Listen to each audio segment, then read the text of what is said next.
After my Mega Evolution video, I made a deal with myself. No more Pokemon videos. Just when I thought I was out, they pull me back in. Pokémon Stadium 2, a beloved game from my childhood, dropped on the NSO. I beat the entire game a few years back, both Round 1 and Round 2, and while playing through it I stumbled across something interesting. One of its modes features a genre that wouldn't break into the mainstream for at least another 10 years, the roguelike. Known as Pokémon Stadium Gold and Silver in Japan, Pokémon Stadium 2 is kind of a strange game. In many ways, it's a companion piece to the main series games on the Game Boy, connected via the transfer pack, the lack of which sort of guts the game. The problem with the NSO is that the Game Boy connectivity is absent, with apparently no plans to add it in down the line. This renders some areas in the game completely inaccessible, like Professor Oak's lab, the Game Boy Tower, event battles, the My Room area, and mystery gifts.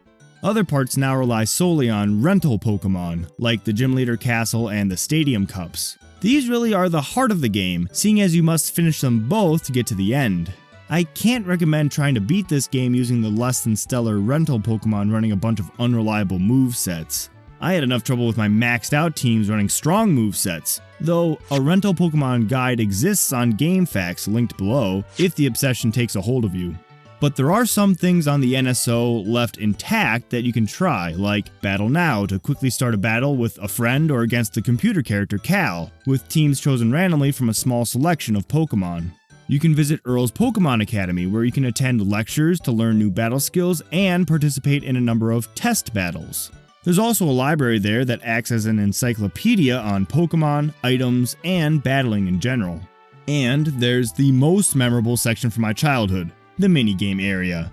It has 12 Pokemon-themed minigames to play against friends or CPUs, my favorites being Delabird's Delivery and Streaming Stampede, where the CPUs continue counting after the last Pokemon has run through. And of course, the godfather of minigames, Egg Emergency.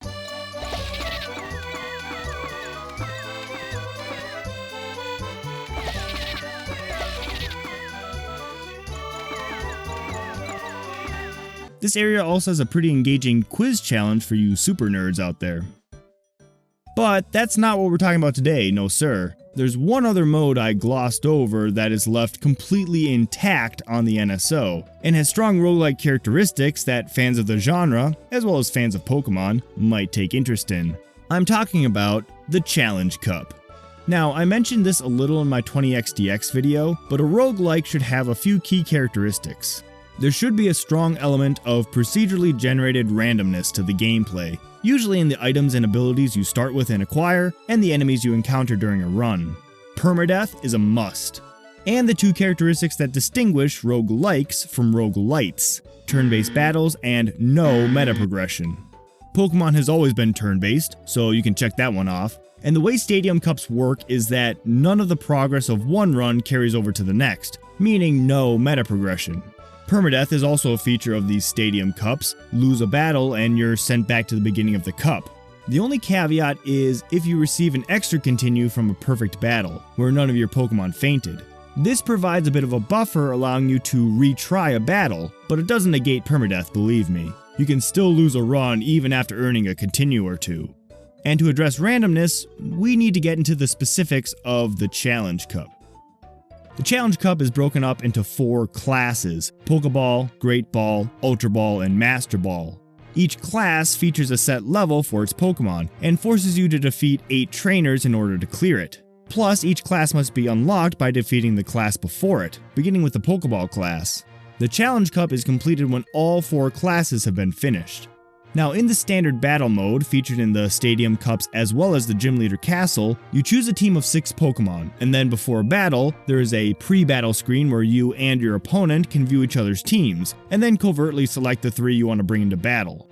In the Challenge Cup, your team of 6 for that run is chosen randomly, and each of their movesets is random.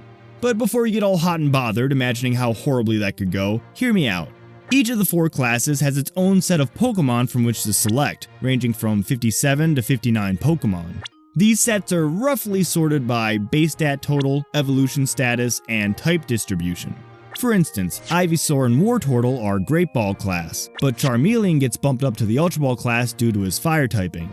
From each set, there's some algorithm to ensure your procedurally generated team gets a certain mix of types so that you aren't saddled with all poison types, for instance. While recording for this video, I never had a duplicate type on any of my teams. Movesets also follow an algorithm. Essentially, it uses a Pokemon's existing move pool to give it 2 to 3 attacking moves, where at least one will be stab, and fill the remaining slots with status or support moves. And this does take into account your other Pokemon's movesets to ensure you have at least a little coverage. Oh, and each Pokemon will hold a random item as well. Your opponent's teams are generated with similar algorithms, but they have more prerequisites. For instance, each trainer will have a certain number of a particular type on their team. Bulbapedia lists the specifics, and depending on the Pokemon available in the class set, you might be able to reliably predict which Pokemon a trainer will pull. I suppose their movesets are created similarly, but many trainers have a specific strategy or move that they rely on. For example, I've seen teams where practically every Pokemon runs Attract, or Confuse Ray, or Rain Dance, so you can expect opposing trainers to enter battle with one specific strategy ready to go. I'd also assume their held items are randomized as well. So there you have it. Your team and your enemy's teams are procedurally generated following specialized algorithms. Losing a battle means you're starting a run through that class, except when you've won a continue, so there's permadeath. Battles are turn-based as always, and there's no meta progression. Nothing accomplished in one run affects the next run. The Challenge Cup is a roguelike. True, your Pokemon don't gain strength and abilities during a run, or find loot, but I think that's acceptable given your enemies don't level up either. So what's the point? Why does this mode matter? First off, it's a very early example of the roguelike genre, appearing in such a popular franchise. My knowledge of roguelike history is very sparse, but I'm picturing roguelikes and roguelites really starting to gain popularity through the indie scene in the 2010s. Pokémon Stadium 2's Challenge Cup came out a full decade before that, and it's a pretty well realized mode. I personally wouldn't call it fun, but it's definitely engaging. I'm forced to really reach back into my Gen 2 knowledge to be resourceful in putting together strategies with my ragtag team to stand any chance of surviving to see those trophies at the end. Longtime Pokemon fans who yearn for some real difficulty, or those who enjoy competitive battling, will probably find this mode quite interesting. I think fans of roguelikes who are used to overcoming stacked circumstances will find something to like here as well. You know, assuming they have some Pokemon experience from which to pull. Heck, any gamer who revels in overcoming the toughest trials will find the perfect wall to beat their head against here. And each run is an emotional journey. There are the joys of earning an extra continue in a perfect battle early on, the quiet minutes spent deciding which Pokemon to bring into the next battle, and the furious outbursts when the hacks start up. I never reach the end of a run without my blood pressure rising, my pulse pounding, my rage boiling. Whether you love it or hate it, the Challenge Cup will engender a reaction out of you. And finally, there's the certainty of using Pokemon you wouldn't otherwise choose. The way I play the main games means I've never used a Corsola on my teams, but its bulk and defensive typing made it choice for eating strong fire attacks and safely attacking back. And that's just one example. So I've described how it all works, and I've claimed it's incredibly interesting. But is it really? Why don't I walk you through my most recent runs of each class to show you how it all plays out, and then you can decide if it's worth looking into further. Starting with the Pokeball class, I should acknowledge one important strategy of roguelites in general. It's perfectly reasonable upon reviewing your procedurally generated team to conclude this just isn't going to work and reset. When I played through on the N64, especially in round 2, I reset a couple times because I doubted the team's potential. Perhaps it lacked a decent physical attacker, or maybe it just had major weaknesses too and no counters for psychic types. Whatever the reason, if a team feels wrong to you, just reset. But I didn't on these NSO runs because I thought each of these teams were workable. For instance, my Pokeball class team seemed pretty decked out, with Horsey as my speedy special attacker complete with an item boosted Surf, Execute as my psychic spammer, Situational Pichu with the Rain Dance Thunder combo, Brawny Snubble as my Beat Stick with his Headbutt and Shadow Ball, and my trusty Sandshrew with his Earthquake and Strength for Flyers. The weak link here is obviously Lediba. Poor typing, low stats, and a lacking moveset meant this guy warmed the bench for the whole run. Horsey and Execute each dominated one of the first two battles, both wrapping the whole thing up in 3 turns. Sandshrew similarly dominated Battle 3, and worked with Snubbull to win Battle 4. At this point I had 4 continues, which is not normal, so it only makes sense that in Battle 5 I was put in my place when I got a little behind against this Rain Dance team. Rain boosted stab hydro pumps are not fun, and I lost. If I had just led with my Pichu, it wouldn't have been a problem, so that's what I did in the rematch. His Totodile set up the rain, and Pichu let the thunders fly. Unfortunately, he's not that strong, so he only fainted one Pokemon and put another in the red, but that was enough for Execute to come in and clean up with Psychic. Battle 6 already had me worried pre-battle, seeing those 3 Psychic Pokemon, but it was even worse when the leading Drowsy hit a Swagger and Snubbull hurt itself in confusion twice. They essentially knocked each other out, and the Giga Draining Execute that followed made short work of my Horsey and Sandshrew, losing me the battle. Still wary of those Psychics, I again led with Snubbull, but luckily his Execute missed the Swagger, leaving my Snubbull to take it out with a couple Shadow Balls. That left my Execute to come in and clean up his Slowpoke and Tyrogue quite handily. I know normal types are sort of wild cards, but even then I didn't expect Rattata of all things to give me grief. It almost cost me Battle 7 with its Hyper Fang and Blizzard, but thankfully I was able to take it out. In Battle 8, I took advantage of the opposing Execute's Sunny Day to bring in my Execute and launch off a few Solar Beams to win me the Pokeball class trophy. My Great Ball class team filled me with a similar confidence. Ivysaur came with Giga Drain, Magby came with Flamethrower, and Cubone came with Earthquake, all solid stab moves. Flaffy was awkward with Thunder, Fire Punch, and Toxic, and Corsola was defensively solid with Bubble Beam, Rollout, and Mirror Coat. Doduo is a solid Pokemon, but I hated its moveset. Seriously, Peck? So I never used it. Battles 1 and 2 I earned extra continues with type advantages and safe switch-ins. But in Battle 3, this cursed Delibird landed 4 out of 5 Blizzards, including freezing my Magby, seriously jeopardizing my run. But luckily I saved my Ivysaur for when it ran out of Blizzards, and I was able to eke out a victory. Props to my Fluffy in Battle 4, landing a Thunder through an Attract, obliterating that Doduo, followed by landing a Toxic on Dunsparce before getting KO'd. That ensured Ivysaur and Magby could clean up for the win. I earned an extra continue in Battle 5, stifling this guy's Sunny Day strat by cycling through Cubone, Magby, and Corsola. In Battle 6, I learned that Cubone is faster than Porygon. I pulled Cubone out after he left a huge dent in the other team, and even after missing twice, Corsola rolled out to victory, earning another extra continue. But that all changed in Battle 7 with this Natu from hell. First, a crit Psychic plus a Solar Beam decimated my Corsola.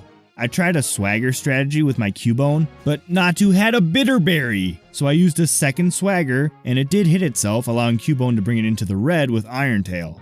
But then Natu recovered from confusion, and prepped for Solar Beam, and Cubone missed Iron Tail, so I tried switching to Ivysaur. Unfortunately, Natu hit it with a +4 Peck, bringing Ivysaur down very low. Natu then let Ghastly clean up my pulverized team with Psychics, handing me the L. Fearing that demon Natu, I led the retry with Fluffy, scaring the bird away and bringing out Wobbuffet, who I was able to Toxic before he got a safeguard up. I then stalled him to death with Ivysaur, switching back to Fluffy before he went, just in case Natu returned. Houndour came instead, running double team, but luckily I got him with Toxic. Fluffy then hit a Thunder through +2 evasion. Here I erred and switched to Cubone to try to preserve Fluffy as Toxic claimed Houndour, forgetting Natu was all he had left. But this time Cubone was able to land 2 Iron Tails and then switch into Ivysaur to take the Solar Beam. He also ate up a Psychic like a champ, taking Natu out with Headbutt. That felt good, and I even got my continue back. Battle 8 was way easier. Magby one-shot Phanpy and Smoochum, and easily KO'd Ivysaur to clinch the Great Ball class trophy. My Ultra Ball class team probably had me worried the most out of any of them. Kingler's special attack meant he'd be incapable of one-shotting anything. And while Dugtrio is a fast Earthquake user, he's not strong enough to sweep, nor is he bulky enough to survive many attacks. Persian is also a fast Pokemon, but I wasn't sure its moveset would provide any utility to the rest of my team's coverage. Mr. Mime ran Psybeam instead of Psychic, but Thunder Punch could catch some Pokemon unaware. All Magneton got was Rain Dance Thunder, and I was disappointed that Charmeleon's strongest attack was Fire Punch. So I was just concerned about my team's ability to take out big threats. But I needn't have worried for Battle 1 at least, because despite his poor special attack, Kingler took out all 3 with a few surfs, earning an extra continue. But in Battle 2, this stupid Haunter landed Hypnosis and got a crit on the Shadow Ball. Luckily my Dugtrio and Charmeleon were able to gain the advantage. Battle 3 featured a switching Frenzy to try to gain the upper hand, which I did, earning an extra continue. In Battle 4, I was concerned about Lantern, but Dugtrio was able to get a clean switch in and take it out with a couple Earthquakes. Battle 5 proved this class has too many water types, particularly bulky ones. I predicted the Rain Dance strat, so I tossed out Magneton, but I guess he predicted that, so his Quillfish just attacked. After missing the first Thunder, Magneton was barely hanging on when Quillfish went down. Quagsire came in next, of course, and I just sacked my Magneton. I brought in Persian, leading to a pattern of Sunny Day, Surf, Slash, Rain Dance, Repeat. Although I got impatient and ignored the rain for another Slash, but that stupid Quagsire lived. Thankfully, Persian hung on by a thread and sent the Waterfish packing. Persian got off a Sunny Day before Slowking finished him, so all Mr. Mime needed to do was 3-shot Slowking with Thunder Punch and I'd win. But no. Slowking held on with 8 HP and washed Mr. Mime away. But the rematch was a cinch. He ran Seaking, Slowking, and Dugong this time, and Magneton didn't miss any Thunders, so I got my continue back. Battle 6 began with some annoying confusion hacks from Misdreavus, but Magneton was able to set up Rain and hit with Thunder. His blasted Mr. Mime hit with Swagger, but luckily Magneton finished him off, only to faint by hurting itself in confusion. I was down to Mr. Mime, and I knew this lady's strategy was confusion, so I went with Safeguard, negating Slowbro's Swagger. I was then free to Thunder Punch until Slowbro was no more. The hacks were strong in Battle 7. Listen, I know what Headbutt does, but Girafarig flinched my Magneton 4 times in a row. After it died, Girafarig 2-shot my Kingler, leaving Mr. Mime to finally kill it. With only 51 HP and 2 more Pokemon to fight, the battle was lost. But she didn't bring Girafarig to the rematch, so Magneton set up Rain and started thundering, only needing Kingler to come in at the end to finish off Granbull. I got my continue back. But this just goes to show how critical it is which Pokemon you and your opponent bring to battle. This was a pretty drastic swing from utter defeat to a perfect win. Those continues are critical to weathering hacks and nightmare team combos. Like this next one, Battle 8, with this Raticate from hell. All 3 of my Pokemon could only damage it once. It spammed Swagger, never missing by the way, and my team hit themselves in confusion every time. Kingler missed Icy Wind before Raticate swaggered again, and Kingler took itself out. Mr. Mime managed to get off a Psybeam, even confusing Raticate, but that didn't even slow it down. It never hit itself, and it never missed with Super Fang or Iron Tail. Goodbye, Mr. Mime. And Charmeleon never had a chance. Instantly swaggered, hit itself in confusion, it died real quick. This Raticate swept my entire team with Swagger. That seems a little unbalanced to me. Anyway, on the rematch, I brought in Dugtrio to outspeed the Demon Rodent and hit it with Toxic. A little switching game later, Dugtrio came back in to Earthquake Raticate into Oblivion. The Vileplume and Lantern that followed were overcome with some Fire Punches and Earthquakes. Give me that damn Ultra Ball class trophy already. My Master Ball class team was pretty good. Hard to beat an Alakazam with a Twisted Spoon and Psychic. Gyarados is more of a physical attacker, but Waterfall and Blizzard have good coverage, and Toxic Protect synergy comes in handy. Jolteon fulfills my Electric Pokemon with Thunder quota for the run. Golem ran Dig instead of Earthquake, but I can live with that. Heracross came packaged with Mega Horn, Horn Attack, Toxic, and Counter. As much as I love Heracross, I couldn't see him getting off a Mega Horn on anything besides Meganium, Umbreon, and maybe Exeggutor without eating a Psychic first. And as good as Gengar is, he really got shafted with this moveset. Physical Shadow Ball shouldn't be Gengar's main purpose. Anyway, I dominated Battle 1 with Alakazam and Gyarados. Battle 2's trainer was very weak to water, so Gyarados took down all 3 Pokemon with no hassle. That's 2 continues, by the way.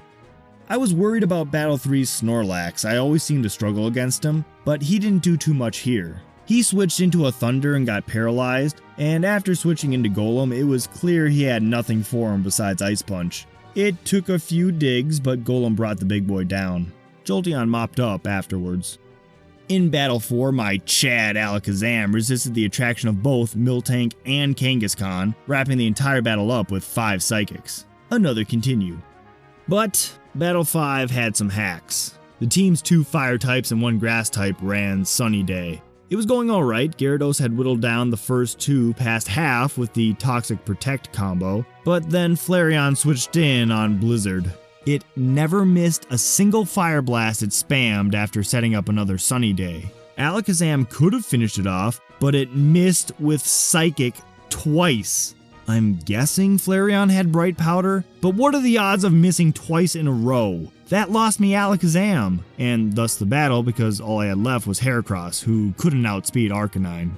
Then the rematch happened, and I brought Golem instead of Heracross, but this time Arcanine burned both Gyarados and Golem. I lost the second attempt worse than the first, so I decided to just lead with Alakazam on the third attempt. I even brought along Gengar because he had Rain Dance, but I miscalculated the effects of weather on Flareon's Fire Blast, and went for an attack when I should have used another Rain Dance, so I lost Gengar. Luckily, Alakazam was able to finish Flareon off this time. Ultimately, 2 Grass types and 1 Fire type was much easier to manage. Battle 6 saw my first Houndoom, which featured on all 3 of these last teams. I wonder why. Here I managed to subdue it with Gyarados and then Jolteon. Luckily, that left Scyther and Cloyster both incredibly allergic to Stab Thunder, resulting in an extra continue. Battle 7 was a nice reprieve since I could easily exploit weaknesses, gaining another continue. I lost Battle 8 due to a stubborn Alakazam and the following Houndoom Ampharos combo. Fearing that Alakazam, I decided to just lead with Jolteon and unleash Thunders, and this absolute stud hit 4 in a row, putting away both Alakazam and Houndoom. Then, knowing Ampharos' moveset, I predicted the Fire Punch and swapped into Gyarados, and then predicted the Thunder to swap into Golem. Doing it this way meant he took 1 less Fire Punch, 1 less chance to get burned. Ampharos died to 2 digs, and I claimed the final Round 1 Challenge Cup trophy. So that's what these Challenge Cup runs look like. They are emotional roller coasters. 1 second you'll be sitting on cloud 9, orchestrating the complete desolation of your opponent's team. The next second you'll be smashing your controller as the enemy Haunter lands a Hypnosis, or crying your eyes out as you face that Sunny Day Arcanine that outspeeds your entire team. It certainly is challenging, and I find every run leads to stress, but having those 4 trophies feels good. Knowing I've finished both Round 1 and Round 2 on the N64 feels really good. And I think this is a perfect roguelike experience in the most unexpected of places. But that's not the end! Pokémon Stadium 2's Challenge Cup saw a continuation in a couple of the main series games. Pokémon Emerald featured the first Battle Frontier, and many towns featured battle tents to promote each of its new features. In Slateport's Battle Tent, you get a random team at level 30 and must win 3 battles in a row to win a full heal. You pick your team of 3 from a selection of 6, but you don't get to reselect between battles, so you take those 3 with you to the end, with one caveat. You no longer see your opponent's team pre-battle, and you no longer receive a continue for a perfect win, but they do introduce a new mechanic where after every battle you can choose to swap one of your 3 for one of your opponent's Pokemon. You can't preview its stats or moves beforehand, so you'll only know what you scouted out in battle, and have to decide based on that. That's how you can adapt your team for better coverage or synergy, which is a pretty cool dynamic.